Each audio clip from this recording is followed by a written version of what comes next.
Yeah. Okay. So I forgot to record the last couple of meetings, but this one's being recorded and I'll post it to the Seniors Caucus Zoom site at some point after the meeting, hopefully within the next day. Is there anybody who feels like they could take rough minutes and then pick them up from the Zoom site? I'll send a link to the Zoom site too.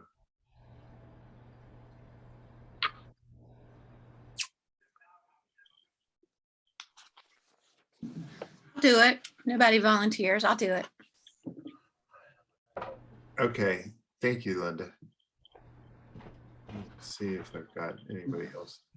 No, I don't have anybody else. Let me, what time is it? 6:30. 6:30. Or 6:35 anyway. 6:35 is what I got on the iPad. Well, let's go ahead and get started. The first thing I have is a call to order, and I'll do that. And then I'd like to do, I didn't put introductions, but I think I'd like to do introductions if we could, just brief ones.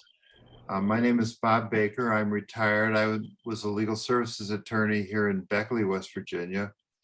And I've been retired now for 11 years, maybe. So it qualifies me as a senior anyway. Jenny, can I call on you? Yes, thanks, Bob. I retired the last job in 2003 from the Kanawha County Assessor's Office. So I've been retired since then. And it seems like once you retire, you get busier and busier. Retired from the military in '94. So that's just Okay. a little bit. All right. Then I have Margot White here. Do you have a camera, Margot? Margo, you're on mute. I'm working on it. I'm not looking like being on a camera tonight. I'm not Okay. feeling real great, but I was invited to come and watch your meeting tonight. I'm a California native, civil servant, LA County, LA City, retired and moved to West Virginia 17 years ago with my native West Virginia husband, and enjoying being retired and just trying to look into the politics and meet people in West Virginia. Thank you. Thanks. Floyd? I'm Floyd Sayre. I retired from Goodyear and Shell. I was a lab operator, and I spent about the last 10 or 11 years of my service down there as vice president of the local union. So I've been retired now for coming up on about 21 or 22 years. I'm getting old. Yep, me too. Cindy? I'm just going on my screen. It may be a different order on yours, but I have Cindy as the next one. Okay. Hi, everybody. I'm Cindy Stemple. I'm from Randolph County. I'm a retired teacher, and I guess now you would consider me a professional volunteer. I like to stay busy, and I actually didn't really get involved a whole lot in anything, West Virginia politics or anything till about 4 or 5 years ago, and so I'm just, I don't know, trying to work in my little corner of the world. So it's good to be on here. Thanks, everybody. Linda? I was a teacher for 32 years, and at the age of 55, which was 10 years ago, I decided it was time to follow my dream and be an artist. And I have worked at that and enjoyed every minute of it. And I've really combined my art with my political activism. And I've enjoyed doing that. Thanks. Eddie?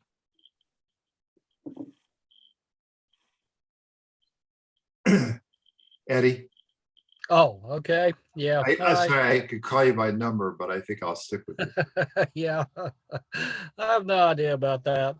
I'm Eddie Ingalls. I live outside of Fayetteville in Fayette County. I worked for the Department of Health and Human Resources for 40 years.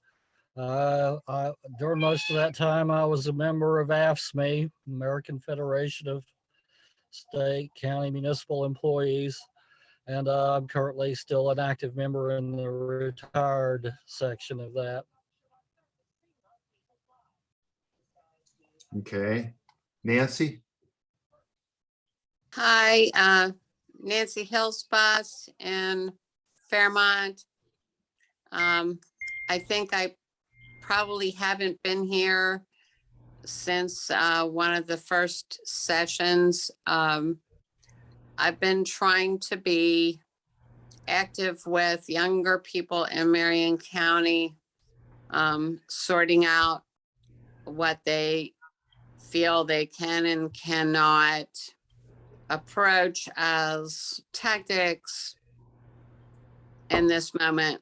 And that's what I've been doing.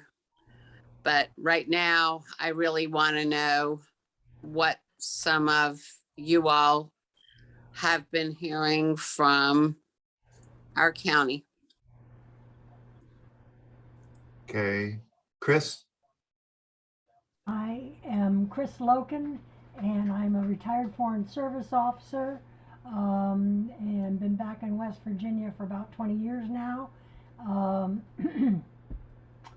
And I'm a member of the retired division of the American Foreign Service Association, which is a union.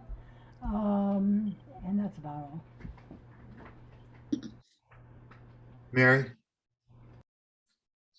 Hi, my name is Mary Thorpe. I live in Rock Cave, which is in Upshur County. I'm the treasurer of the Democratic Women, Upshur County Democratic Women. I do consulting with individuals and organizations, designing conversations that shape the future of humanity. Wow. Cheryl? Hey, I'm Linda's friend. I'm here for support for Linda. I used to teach school, and I was a professor at Marshall until I became ill, and I just take care of grandbabies now, and active in church, and serve on a couple of conference boards and stuff for our church. But politics, I learned most everything from Linda, and I just share her enthusiasm, and I just wanted to be here to support her. Okay. Kathy, it says Kathy and Larry, but I guess it's just Kathy, right? That's right. That's right. I'm Kathy MacArthur. I live in Randolph County. I live in Elkins. I'm friends with Cindy. I'm a retired school teacher. I have children and grandchildren of lots of different cultures, and I have a passion for what we're all about. And Suzanne Hornsby? Are you there? You're muted, Suzanne.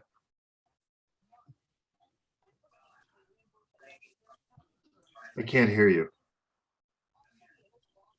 Can you hear me now? Yes, I can hear you now.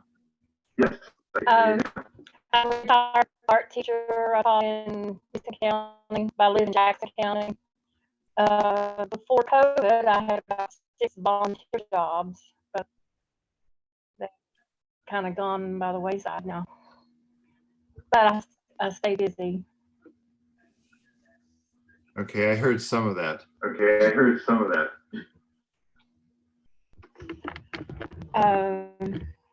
So I'm a retired art teacher. I work in Mason County, and I live in Jackson County. I'm originally from Boone County. And before COVID, I had about 6 volunteer jobs, but they fell by the wayside.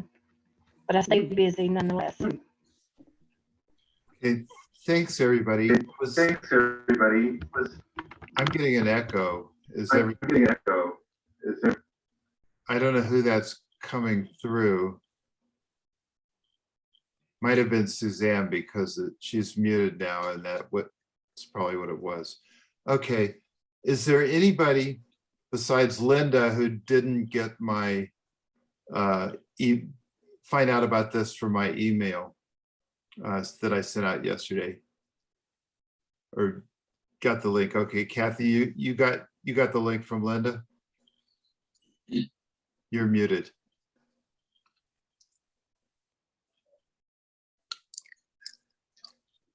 I got the link from Cindy Stemple. From Cindy, okay. Let me get your email address. If I could, Okay. I'll put you on the mailing list. Sure. It's Kathy, Kathy .MacArthur@yahoo.com.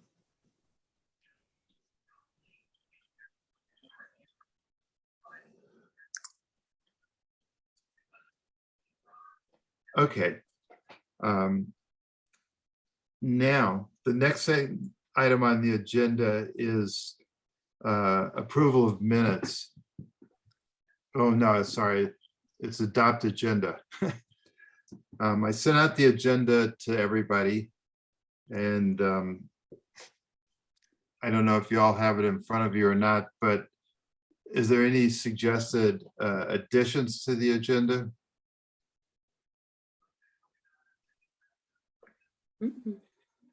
Okay.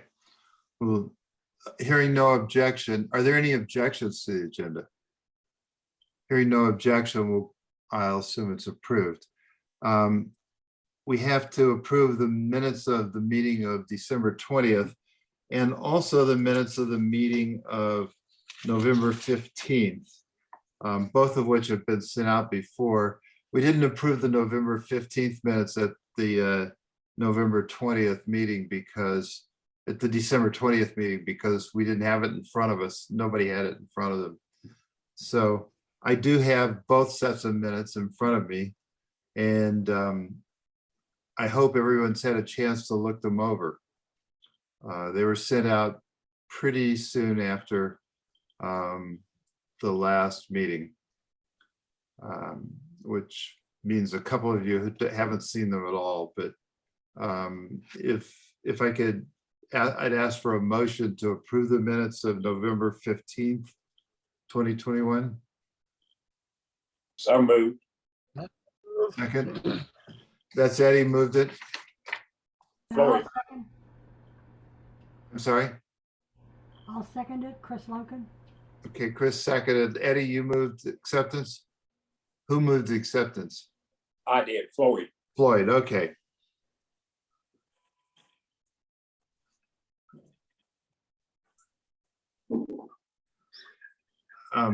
Is there any discussion about those minutes?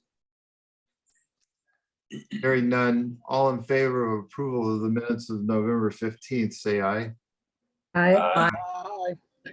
All opposed, say no. Now moving to the minutes of December 20th, which were the one of the main things in that minute was the postponement of election of a female co-chair until this meeting. Do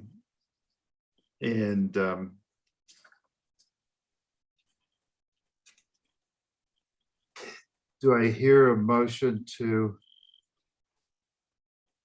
accept those minutes as prepared? I so move. That was Cindy. Okay, I'll second that. That's Chris Loken. okay. And Bob, Nancy Hillsborough has her hand up. She's what? She has her hand up raised. Nancy? Yes, Oh, I I do. see. Sorry. Thank you, Chris. Sorry, Nancy. Yes, go ahead. I got online, it's difficult for me, but I got here because I wanted to know mainly if you all got an answer to the query you put out to Joe Manchin. And I didn't want to lose the chance to say that I want to know if anybody hears anything from these questions. So that's why I have my hand up. Which questions are those? I'm not sure what you're talking about, Nancy. Shouldn't that be brought up at new business or something, Bob? Probably. Okay. But I was afraid I wasn't getting noticed. So, and technologically, I'm not doing this kind of thing very often. So, Did you get the notice of this meeting, Nancy? yeah, that's how I got in. Okay. But I didn't seem to think my hand was being noticed. So that's why I pressed. Okay. Yeah, sorry, I wasn't looking. I should have been on top of that. Okay. Thanks, Chris, for Okay. letting me know. I think Eddie's getting back on. Yeah. Actually, it says on here. All right. Your hand's still raised, Nancy. Do you know how to take it? Oh, down? I can lower it. Okay. Yeah. Okay, thanks. There's something in the chat.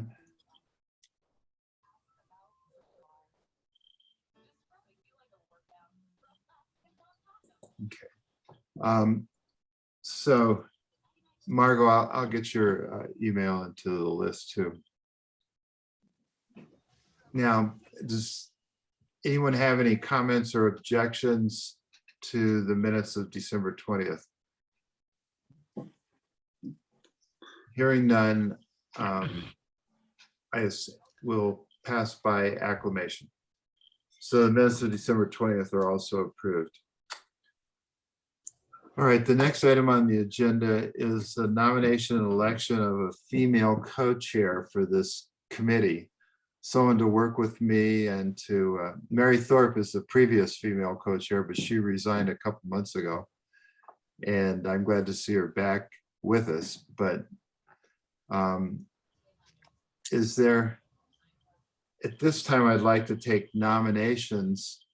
And if there are no nominations, then self-nominations would be appreciated too. If there's anybody that was willing to co-chair this with this caucus with me. I nominate Jenny Moles. I think Jenny's excited about that opportunity, but she was Yeah, right. last month. Thank you, Floyd, but I cannot accept that. If I'm in order, may I nominate Linda Childers? Who's that? Cheryl Jeffers, may I nominate Linda Childers? You may. Thank you. The very definition of addiction.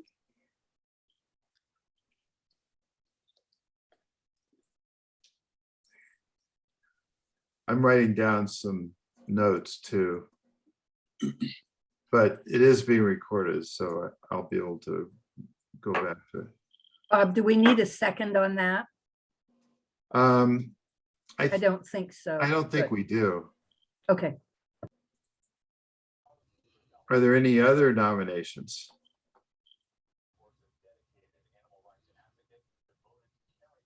Anybody else jumping at the chance to be a co-chair? All right. In that case, I'll declare nominations closed. With there being only one candidate, I don't think we need to do any kind of a secret ballot. So let me just call the question. All in favor of? Can Linda say something, Bob, She can if she wants to. please? Thank you, Mary, for that suggestion. I came late to politics. I had always been curious about what was going on, but I never put any extra time into learning about it. And then when I quit teaching, I was one of those teachers who gave like 150%. And when I wasn't teaching, I was working on house projects. I wasn't following politics. But when I quit teaching, I started, interestingly enough, I started listening to The Daily Show. I taped it and watched it in the morning. And when Jon Stewart had Elizabeth Warren on as a guest, I read her book. And things started falling into place for me. Things started making sense. And then Bernie Sanders came along and I started listening to progressive online news. And I found out about an organization called Wolf Pack that was trying to get that is still trying to get a constitutional amendment for campaign finance reform. And I became a volunteer and I spent many days in our capital, in our state capital. The way they were trying to, the way they are currently, I say in the past, start to say in the past, and I realize they're still functioning organization. But their goal is to get a US constitutional amendment through the states, not through Congress, but through the states. And when it's done through the states, 2/3 of the states have to vote in their state legislatures. They have to pass a resolution that there will be a convention on a given topic that's been approved through the state legislatures. And ours is campaign finance reform.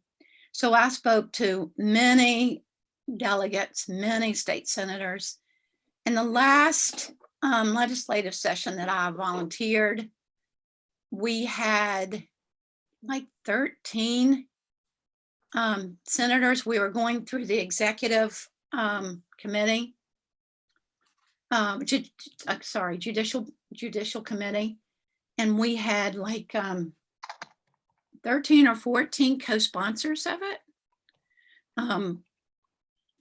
Democrat and Republican, and yet the judicial committee would not bring it up for a vote. And that had been going on for years. And I think that was the 5th year. It's my 3rd year as an active Wolfpack member. And that was the 5th year that there had been an active effort in West Virginia to get the resolution passed. It's passed 5 states, and that was as of like 2019, and not one more state has passed. So I finally threw my hands up and said, this isn't going to happen in our state. I'm not going to waste my time. But I'm very, very concerned about our climate. I'm very concerned about a lot of other issues in our country. And I decided that my political contribution would be in a completely different path. So last year, I had an art show. I painted 20 paintings. I had an art show in my front yard because of COVID. I combined my love of gardening with my love of art and my passion for politics. And so I painted 30 florals, propped them up on the easels in my front yard around my flowers, and then held an online auction, all the money. I wanted all the money to go to Hillary Turner, who was running against Carol Miller in the House. And I wanted all the money to go to her, but I figured I had some representatives bidding on art. I mean, some Republicans, sorry, a little anxious Republicans. And so I didn't know if that was going to fly. So I let people donate to 3, they had their choice of 3 different places they could send their money: to Hillary for her campaign, for the food bank, or for a local animal shelter. I live in Cabell County near Huntington. So that's what I did in 2020. And then in 2021, I decided to do something that was more boots on the ground in our state. And I painted a map of West Virginia and had it turned into puzzles. And the whole idea of my West Virginia map, it shows over 160 things to do in West Virginia. The whole idea was to educate people about what a fabulous place we live in, to encourage people to love their states, to travel in their state, and to, a second part of it was to see what they could do to make our state better. So my puzzles sell all over the state and over 40 gift shops. But another part of my project, my puzzle project, well, there are several. One is an educational component. I turned my whole website into the puzzle project. So there are pages related to the project. One is an educational component, and my friend Cheryl helped me create that. And another is I'm creating videos of every single place on the map. And those will be accessible through YouTube and also through my website on a page called Travel West Virginia. And they'll just be short little videos just to tell people more than you can see if you just look at the map and or the puzzle and just see this little picture of Pro-Ass Buck's birthplace. I will actually be going there, making a little video, short video, 2 to 3 minutes. And again, easily accessible. And then another video series that I'm creating is called Create West Virginia. And that's what I was just referring. I want to encourage people to do their part in making our state better by taking whatever their idea is, whatever their creative notion is, and not let fear hinder them from making their dream come to fruition. So I'll be interviewing people who have created something in West Virginia. Maybe it's a community garden.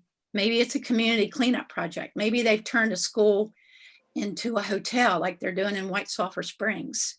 All kinds of creative accomplishments, all from small to large.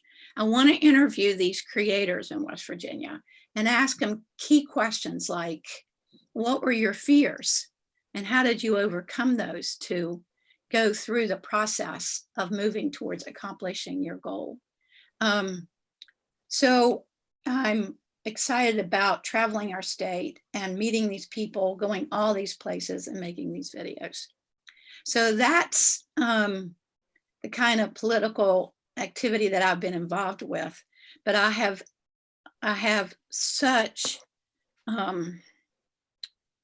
deep admiration for those of you who are involved in these kinds of meetings, this kind of effort, working with candidates, getting more people involved in West Virginia politics. And so when I was asked to participate as a co-chair of this particular caucus, it's not my first choice of political activities. And it's probably yours, not your first choice either. You just see the necessity of it. You see, we have to do our parts. If we don't do our part, who's going to do it? And so that's why I'm here. Thank you for putting up with that long tirade, and thank you for asking. Thanks, Linda. At this point, I'd like to hold a vote. I'd like to try a voice vote. All in favor of electing Linda Childers as female co-chair of the Seniors Caucus, say aye. Aye. Aye. Aye. Any opposed, say no. The ayes have it. Yay! Yay! Time for a victory celebration. Congratulations, Linda. Toast to me. The next thing on the agenda is Cindy Stemple talking about the Coalition to End Racism. Thanks, Bob. I am really impressed, and I really want one of those puzzles. I just have to say. Oh, thanks. Yeah, I love how there's so many different ways that you can approach making this a great place to live. It's already a great place to live. I think that's one of the things I like about being involved in these things, are all the people I meet and all the creativity and all the everything that so many things that everyone has to give, and everybody can give a little bit, and it makes a difference. So I just wanted to speak really quickly. Thanks to Bob for letting me do this. I was invited at the beginning of January to get in on a Zoom meeting with a group called well, it's now been renamed, and the name of the group now is called the For Truth in West Virginia History. And This group actually came out of a church group in Morgantown, and they became aware that there were going to be some bills introduced in the legislature this year during the 2022 session having to do with, they're called the Divisive Acts bills. And it's a very deceiving name. And as I tell you a little bit about it, you'll understand why. These bills were in the legislature last year as well, but they never got out of committee. So we're trying to make sure that they don't get out of committee again this year. The bills have been introduced. These identical bills have been introduced across the country in a number of Republican-led legislatures by a conservative group called the Heritage Foundation. And what the bills do essentially is to ban the true teaching of historical events in regard to racism and sexism. And they promote watering down the study of important historical figures such as Martin Luther King, Ruby Bridges, Jackie Robinson, Rosa Parks. And the bills, though, are under the guise of, we don't want to make anybody feel bad. So we're just not going to teach anything that would make anyone feel bad. That's kind of how they approach this. You know, they don't want anybody to feel bad about themselves. So, you know, if you teach about how, you know, African Americans or Native Americans have been treated in this country, then, you know, white people in this country are going to feel bad, and they don't want that to happen. So now, why should we worry about these bills? Well, they're detrimental to schools, businesses, and other state-run agencies. Oh, by the way, these bills have been introduced this year, so by our Senator Robert Carnes from our area. They're detrimental to schools, businesses, and state-run agencies. And of course, they throw around very loosely the term critical race theory, which CRT is how I'll refer to it. Critical race theory is not taught in elementary, middle, or high school because critical race theory is not a curriculum. It is not used in diversity training of any sort. Critical race theory is a way to look at history where you're actually telling the full history. And it doesn't even appear anywhere until you're in law school, maybe. My daughter went to law school and she never saw CRT anywhere. So CRT has been misrepresented basically as a scare tactic, and I'm sure you've seen this in campaign ads and so on, to scare parents, school boards, and business owners. And it's become a rallying cry for right-wing extremist groups who don't want full history discussed. The purpose of the Divisive Acts bills are to keep the truth buried. Teachers in other states where these have gone through, Texas being one of them, can be fined or even fired for teaching what they deem divisive acts, full history. And the bills have also been, when the bills have been passed, they've been, if they're implemented, if they're followed through on, a school district can be denied funding or be fined. So that's not good. Teachers and trainers, sorry, I wrote some notes down, so I'm gonna be looking down at my paper here because I don't want to forget anything. Teachers and trainers would be forbidden to discuss problems and issues, especially if they relate to marginalized groups. Teaching full history is not designed to blame white people, but to inform and correct misrepresentations of events that really occurred. For example, many current textbooks teach that the cause of the Civil War was a desire for states' rights, when actually the cause of the Civil War was slavery. Many US history textbooks are incomplete. Teachers want to be able to discuss things like the Tulsa Race Massacre, or the forced removal of Native Americans from their lands, or the internment of Japanese people in the US after Pearl Harbor. And we're never going to learn from the past if we bury the past. Now, how can businesses and schools and agencies be hurt? Well, they can have financial penalties, fines, lawsuits, and even more. Businesses trying to expand, and I think this is especially applicable to West Virginia, trying to expand and diversify their workforce, may not be able to attract and retain people to come here. Families may not want to live here if their children are going to be going to school where they bury the real history. Employers and school boards may find themselves fighting lawsuits.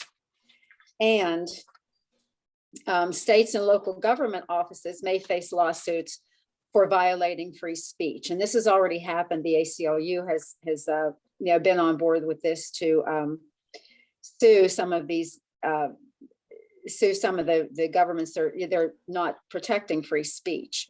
So basically, full history is not unblemished half truths. It's not hateful. It respects all people, and it's democracy in action. Banning full history is actually very un-American. These are the types of actions being taken in countries like Russia and China, and they have no place here in West Virginia or anywhere in the United States. So that's basically what we've been doing. Now, I sent Bob, and I can send anyone else who wants. The group is going to be raising money to put a full page ad in the Charleston Gazette. And Bob, I don't know if you can get that. Can you get that ad I sent you up on the screen so people can see it? If not, that's okay. I don't think so, but I did send it out to everybody this Okay. afternoon after you sent it to me. Okay, thank you. Yeah, so what can you do to help? This is what I'm asking. When you see the ad, if you would agree to sign your name at the bottom of the ad, all you need to do is to email me. And if you have something to write with, or and I'm on my iPad and it's hard for me to do the chat, but if you have something to write with, I will give you my email address. And or you could get it from Bob even. It's Cindy, CINDY _Stemple, STEMPLE @hotmail.com. If you would like to add your name to the bottom of the ad, it's going to be very, very tiny when you see the ad. The whole, like about a bottom fourth of the ad, we're trying to fill with names. Names of people, names of businesses, names of groups. So one thing, if you would like to put your name on the ad, that would be great, and get other people also to agree to have their name on it. We have a Zoom meeting this coming Thursday, and there's going to be a place where donations can be made. And once I find out what that is, I'll send that to Bob as well, and he can get that out to you if you'd like to donate to support the efforts of this group, because it costs about $2,000 for a full page ad in the Charleston Gazette. Call your House and Senate representatives. And today, Kathy, who's on here, she made a list for me of all the people that are important contact people about these bills. And I will forward that to Bob, and he can send that out to you as well. With their names, their emails, and their phone numbers. Letters to the editor. I also have something that I can send to Bob. It's from Mom Kennedy of the ACLU, and it just kind of tells you, if you want to write a letter to the editor, some of the ways to do it in a tactful way, but to get the point across where it's clear to people. And if you would like to join our Zoom on Thursday, it's this Thursday at 7 o'clock. I can send the link to Bob, and he can share that with you. And talk to your family and friends, and stay engaged, because right now these bills have been introduced. And when you'll see the bill numbers, Kathy MacArthur researched the bill numbers and everything, and that's on the list of names and numbers and so on that I'll forward to Bob, and then he can get that out to you. I need to know no later than this Thursday by about, I don't know, 3 o'clock or so, if you could get me your name, if you'd like to have it included on the ad, that would be great. And then I will get that into Susan, who's one of the chairs of the coalition. So there's all kinds of groups. AFT is supporting this. The AFT president is talking to the WVEA president. So we're getting feedback from all over the place. Oh, and last thing, I don't want to go on. Last thing though, if you email me and say you would be on, add your name to it, please let me know what county you're from. Because that way we want to, we'd like to see where all the names are coming from. And I don't know that that's going to be in the ad. I don't think it is. I think it's just names, but Susan would like to know the counties. So, so that's really all I have to say. I hope that you, as an educator and also a person who loves history, I think it's really, really important that our children learn to, learn the facts of what's, our history. We have a wonderful country and I love our country, but our country had, we've gone through things in this country that people need to be aware of. And I think, I never knew about the Tulsa Race Massacre. I never read about that in any of my books. And I went to a really good school system in Pittsburgh. I had no idea. So, these things are just really important and we have to be able to discuss these with kids, and because the kids really are our future. And I appreciate Nancy on here who's working with young people because it's really important. So if you have any questions, just email me and I'll get back to you as soon as I can. And Cindy, CINDY_Stemple@hotmail.com. How do you donate? I'll let you know about that. They're trying to get, I'll know about that on Thursday at our Zoom. They are trying to, I think there's going to be a GoFundMe, but then I think there's also going to be another way that you can donate. So as soon as I find out, I'll let everybody know. Thank you, Cindy. You're welcome. Mary, are you holding your Yeah, hand? could I just say a couple of things? I just looked up the Heritage Foundation and a couple of people who are involved with it. One of the founders was Joseph Coors of Coors Beer. It's an international, it's got international people on it. One of the other people that it mentions is Steve Forbes of Forbes magazine. I wanted to know, and I thought I would share it with you to see how invasive it is and how far reaching it is, to just pay attention to who's involved. Thank you, Mary. Mary signed the ad. So. And I sent back an email saying I would sign. Yeah, Bob and his wife did as well. So thank you. Next on our agenda was supposed to be Jenny Moles, who was going to talk to us about the Alliance for Retired Americans. And she left she had to leave. She said, "Excuse me for a minute, Bob, I have a dog in distress and must leave." So I'm hoping she'll come back before we finish up here. And there's not a whole lot more to do, but we do have new business on the list. And if Jenny gets back, we'll have her speak. Otherwise, we'll ask her to talk to us on February 21st, which is our next meeting. Linda, we meet on the third Monday of each month. Okay. So I don't know what a dog in distress means, but it doesn't sound good. Are you raising your hand, Floyd? Yeah. If Jenny doesn't make it back, I can give you some of the basics on ARA. I'm on the board of directors. Okay. It's an organization that's made up of the steel workers and the AFL-CIO, and they advocate for retiree issues. Most of them are very pro-union, maybe not all of them. There's probably some Republicans on it. But in any way, our main goal is to advocate for senior issues. Okay. Well, let's hope Jenny gets back, and I'm sure she'll want to tell us more about it. I'm sure. either when she gets back or at the next meeting. Andrew, had you lined up somebody from the AARP for the next meeting? No, but that was on my agenda, Bob, and it was on the February 21st. I was supposed to do it, but I can hold off on that and let Jenny or Floyd present. Okay, why don't we do that? I assume she'll be able to come on the 21st, or else we'll get a more complete description from Floyd at that time. Is that okay?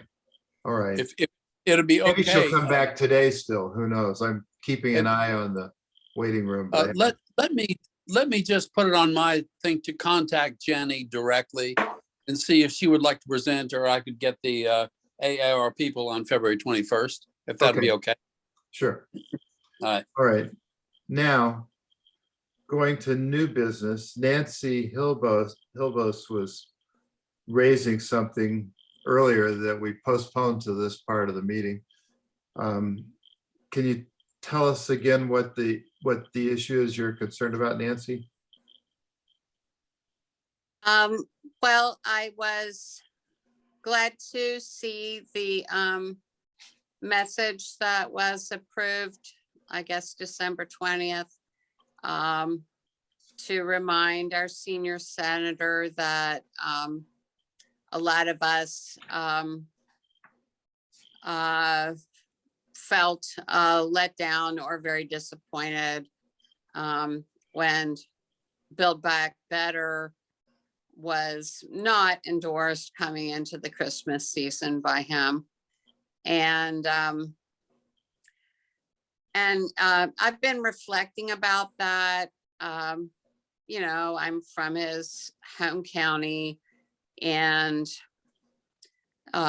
you know, we hear from a lot of our friends elsewhere in other counties and other states, frankly, in other countries, asking us for some understanding of why we are hearing what we're hearing from that quarter. And so I did send a personal message or two during the Christmas season to the senator, and didn't hear anything. But then I remembered, well, actually, I didn't hear anything since the summer was the first time I asked him about the voting rights thing. And I did attend a rally or a meeting in my home county that was organized to support Joe's initiative in finding a different way to put forward the voting rights. And, you know, we've done a lot, I think, to listen and try to be supportive when we could. But at this moment, I'm really wondering if anybody has heard from him lately. And so I kind of wanted to come to this group tonight and say, even if the group didn't hear from him directly, is there anyone among us who has heard about Build Back Better or voting rights? Because I know those are probably the two things that he's heard most about. So I just wanted to ask, has anyone heard anything formally or informally, really? Well, I could say that I haven't. Has anybody heard from Joe Manchin on these issues? No? No. Actually, now that I think about it, he's been very quiet for the last couple of weeks. Yeah. I call him on a daily basis, but he's been quiet. And that's kind of why I thought of asking you all, because I think you probably would have been watching your mailboxes, and I really hadn't, but then I thought I would have seen something like that if it had come in.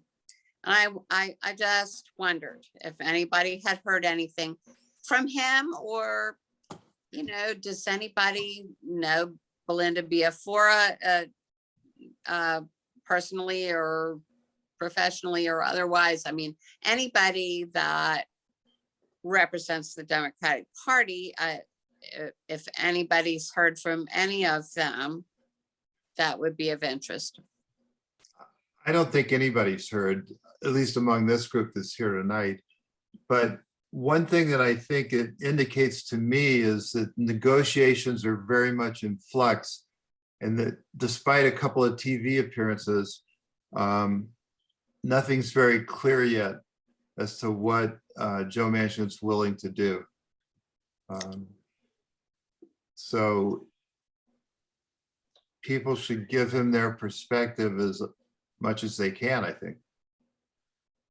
Well, according to all television ads, he supports all these things, but he's, and he did craft the voting rights, but he won't support carving out a place in the filibuster to get the voting rights passed.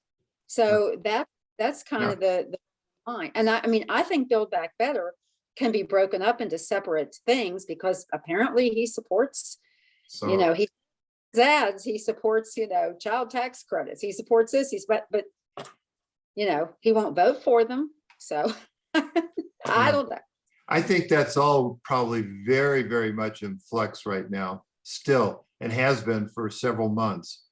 While they're trying to figure out, he and the leaders of the Senate and Joe Biden are all trying to, and the leaders of the House too, are all trying to figure out something that they can put together that'll satisfy enough people that it'll pass. Until that's done or not done, we won't know for sure where Joe stands on anything, I don't think. Well, I just thought it might be an opportunity to find out something I didn't know with this group, and I think so we'd I all just like thought to I know. would ask. Okay. Andrew has his hand up and has for a while. I don't know if you're speaking to this issue, Andrew, or if you have another item of new business. No, well, it's on this issue more or less. I just got back from Charleston and was arrested for blocking Kanawha Boulevard. And the issue, of course, was the Voting Rights Act and the filibuster. And I know that as of today, Joe Manchin has not indicated, anything new.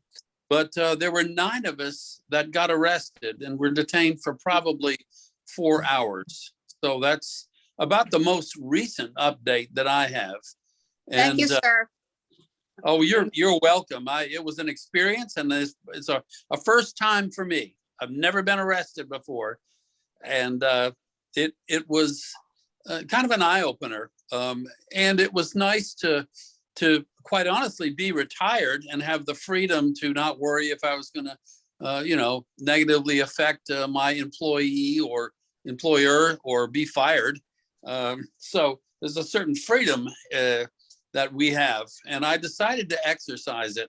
And I went with others also, Selena Vickers, and of course there were some Charleston and other people that you would probably know their names. But so it was, and we were released. That's why I was late even getting on the call. So that's rather relevant to this discussion, I think. I have one other thing, but I'll wait until towards the end of the meeting because it is a change of topic. Thanks. Okay, I think we're ready for a change of topic. Is there any other new business? Although I actually have one thing to add to that too, before Floyd, and then let me just mention this. I have read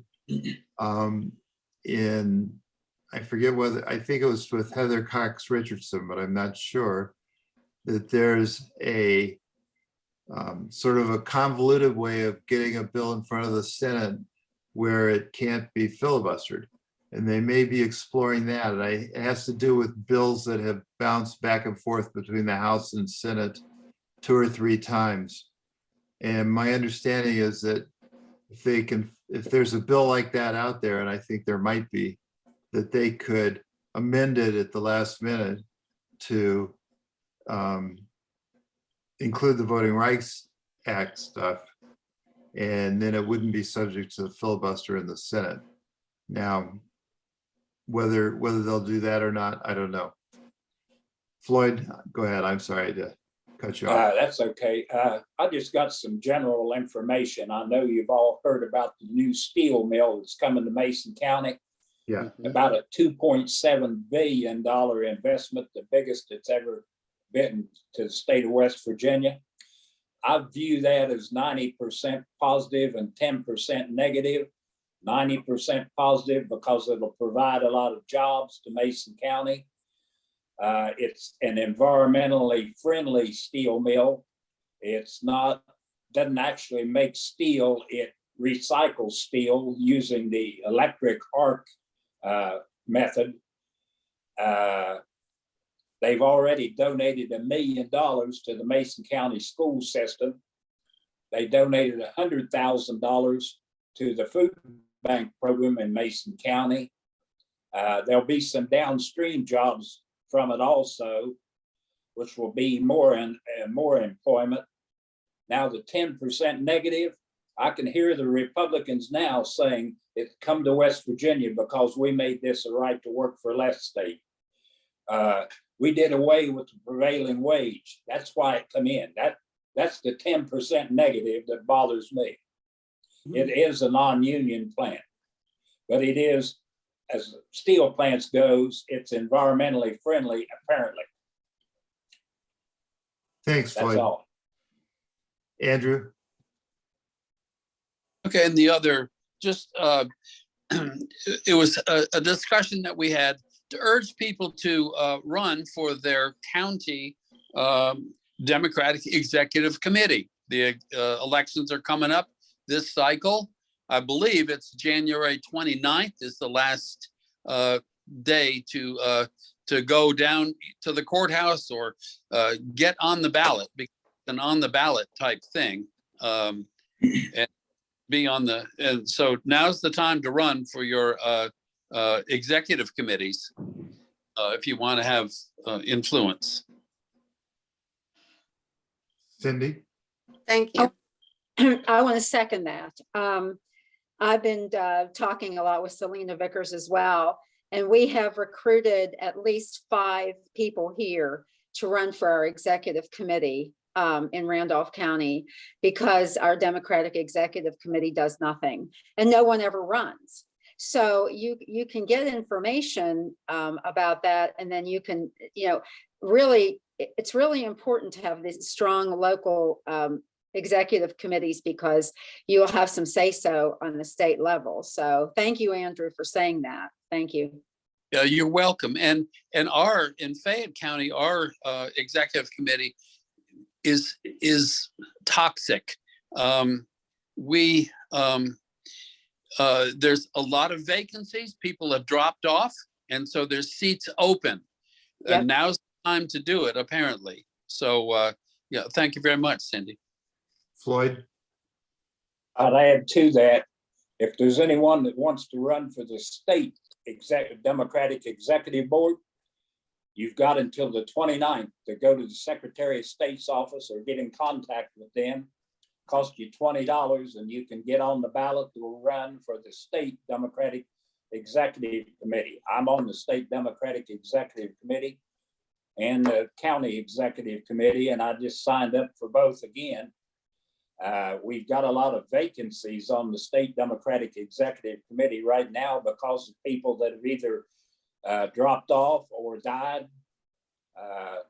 Right here in the 4th Senatorial District, we lost another member today. His name was Keith Brotherton.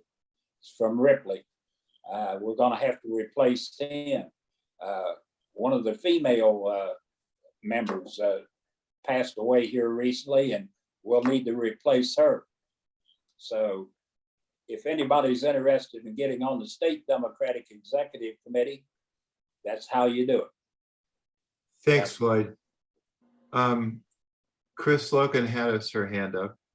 Yeah, just to say that I will be turning my papers in for the state executive committee before the 28th.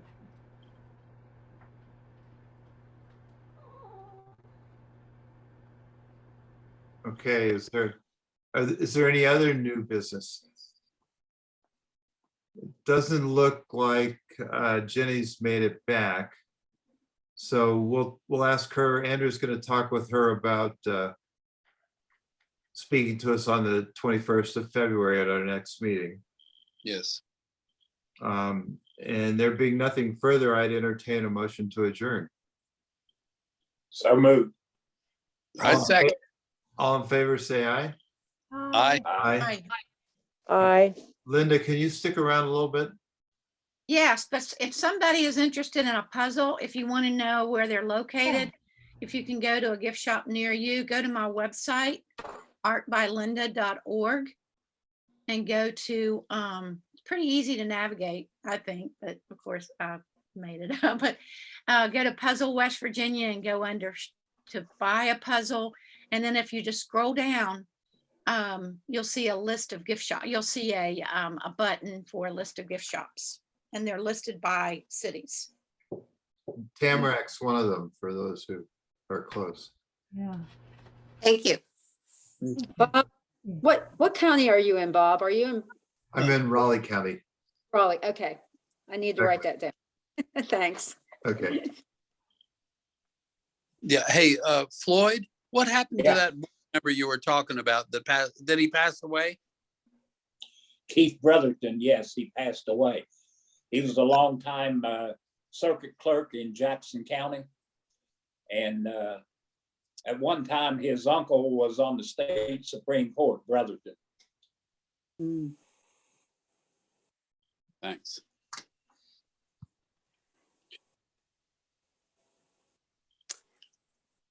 But we've got 3 or 4 other slots there too on the State Democratic Executive Committee that need to be replaced either because of death or resignations or other jobs that they've gone to. And there should be a Zoom meeting on that on the 24th of this month. And like, I think I can't remember whether it's 6:30 in the evening or when, but that's when they'll nominate people. Okay. Hey, thanks. And I didn't mean to disrupt the adjournment process, Bob. Sorry. No, I think we voted to adjourn. So Like so. I'm We going did. to I'm going to stop the recording now and I won't. Whoops, that's not what I meant to do. See you next month. Yep. See you next month.